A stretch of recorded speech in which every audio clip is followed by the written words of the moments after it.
Mwaramutse, ni BTM TV. Uyu munsi nifuje ko tuganira ku bintu bitandukanye. Nifuje ko tuza kuvuga ku ndwara yo kuva imyuna cyangwa se twakita gukanuka. Kuva imyuna ni iki? Kuva imyuna ni igihe wasanze urimo kuva amaraso mu mazuru utazi ikintu cyabiteye. Rero kuva imyuna byibasira kenshi abana bari munsi y'imyaka 10 cyangwa se abantu bakuru bari hejuru y'imyaka 50. Niho dusanga abantu benshi bava imyuna bari. Kuva imyuna birimo ibice bibiri. Hari imyuna y'igice cy'imbere, hano mo imbere mu gice cy'imbere cy'amazuru, hakaba n'imyuna y'igice cy'inyuma ahangaha tubona hano hagaragara.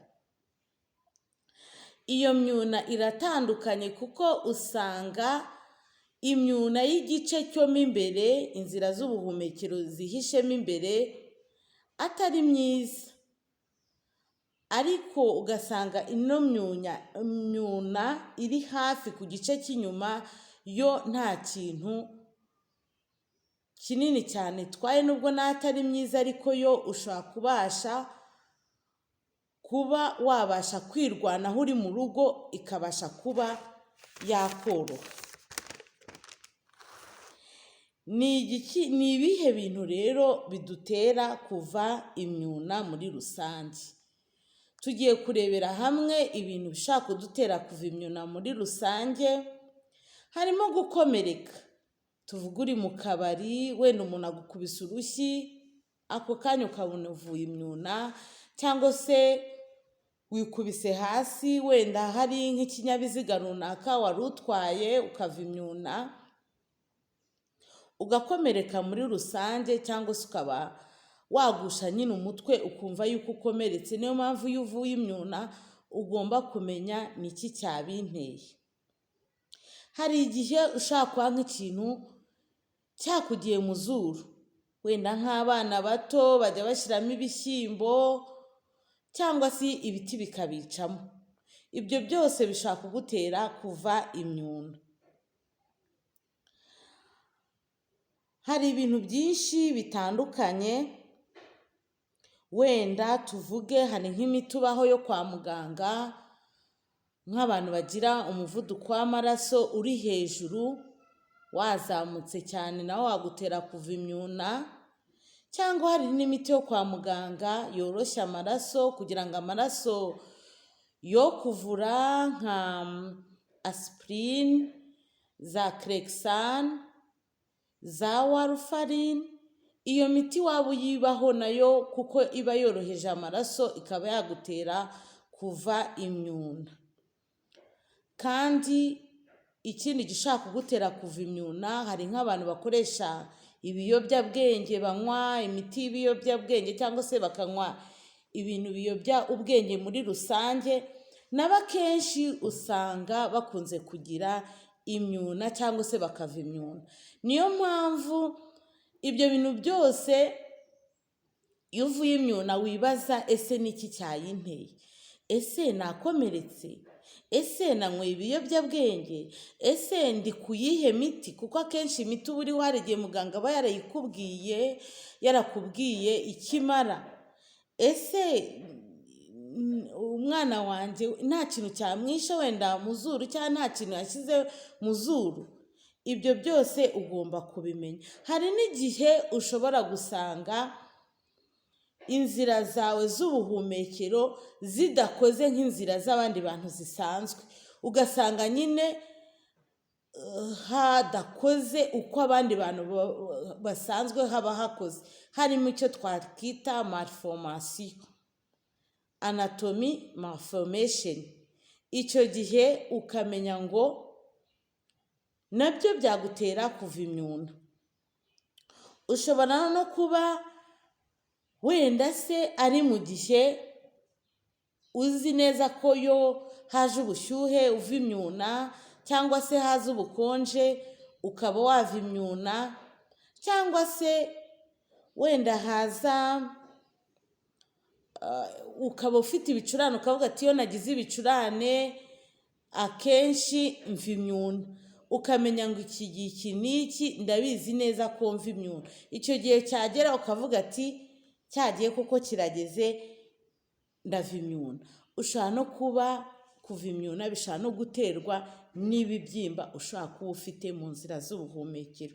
Ibyo bibyimba akenshi twabyita nka kanseri. Icyo gihe iyo myuna iba itandukanye n'indi myuna akenshi ibaho, kuko ubona n'amaraso yaje mu kanwa cyangwa se mu matwi. Rero izo ni inzira zose tubonye zishobora gutuma uva imyuna. Nimba uyiva ukaba uzi neza ko uva imyuna, uri buvuga ati se ibi bintu byose bambwiye hari na kimwe mfite? Ese narakomeretse? Ese hari ikintu cyanyishe mu zuru? Ese hari imiti ndiho runaka yatuma amaraso yanjye yoroha nkava imyuna?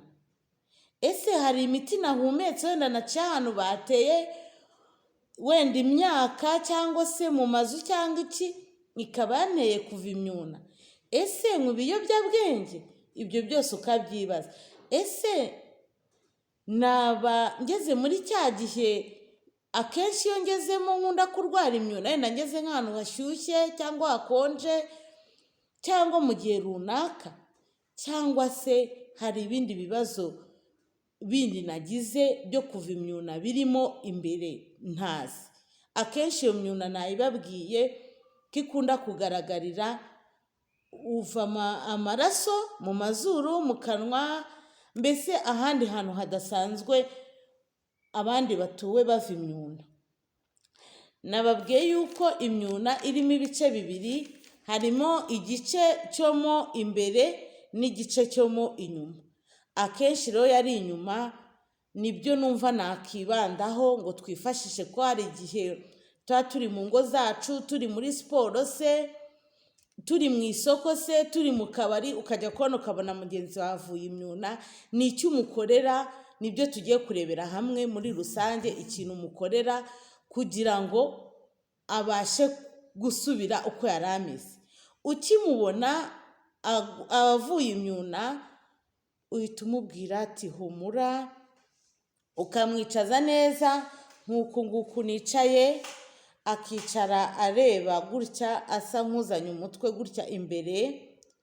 Wamara kumwicaza, yari umuntu mukuru, uhita ufata aha horoshye, ukahafata ukagira gutya, ukahafata hagati y'iminota 10 na 15.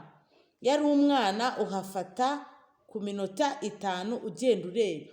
Impamvu rero umuntu aba ahafashe uba ugira ngo nimba ari imitsi yaha yacitse uyegeranye. Ni nk'uko umuntu akomereka muri rusange, wabona yakomeretse nyine hantu yakomeretse, nimba ari nk'hano ku kuboko ugafata igitambaro ukahegeranya kuva bigahagarara. N'aha rero hari imitsi iba yakomeretse, yukoze uko kwegeranya bituma nyine ya maraso atongera kuva. Ukabikora mpaka ugenda urindira ya minota, umubwira agahumekera mu kanwa, akagerageza guhumekera mu kanwa ntahumekere mu mazuru. Noneho ya minota nababwiye ku mwana ko ari ukugeza ku minota 5, ku muntu mukuru ni ukuva ku minota hagati y'10 na 15. Wenda ubona byanze amaraso ari menshi. Ikindi umukorera, ushaka kuba uri hafi y'ahantu wabona ibintu bikonje, ukaba wazana ikintu gikonje ugashyira hano hafi kuri kano kagufa gikonje. Ibyo nabyo byamufasha, ariko ubwo byaterwa n'uburyo ibintu bikonje wabibonamo. Rero byakanga ushaka gushaka agatambaro keza kameshe, ukagaca ukagashyira muri rya zuru ririmo kuva, nimba ari iri cyangwa ari iri, ukagashyiramo, ugakomeza ukamwicaza ukamubwira ati gerageza guhumekera mu kanwa, humura.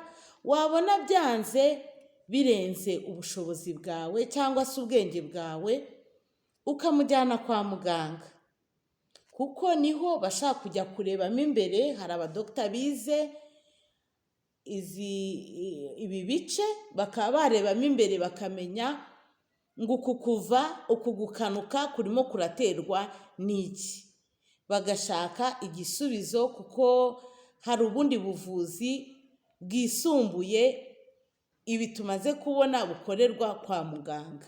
Rero ni ibi nagira ngo tuganire muri rusange, tuganire, twibukiranye, twungurane, ku buryo uramutse ubonye umuntu ukanuka uri mu rugo cyangwa se umuturanyi cyangwa se muri kumwe muri siporo, wagira icyo wamufasha. Murakoze, mwari kumwe na Betty MTV. Bye, umunsi mwiza.